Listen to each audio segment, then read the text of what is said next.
How to cancel premium subscription on LinkedIn. In this tutorial, I'll show you guys how you can easily do that. First off, head over to your web browser and then simply search for linkedin.com. Hit enter. And from here, if you have a pro version of the premium, you can just go ahead and manage your premium from here. It's going to look something like this, and you can click on manage subscription. Once you've done that, you can just go next, and you can either switch plans, cancel subscription, or manage your payment method.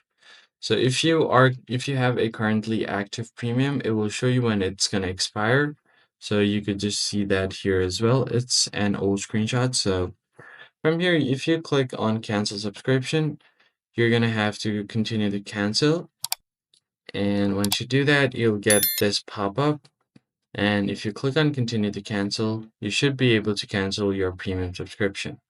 I hope this tutorial was helpful to you guys, and I'll catch you on the next one.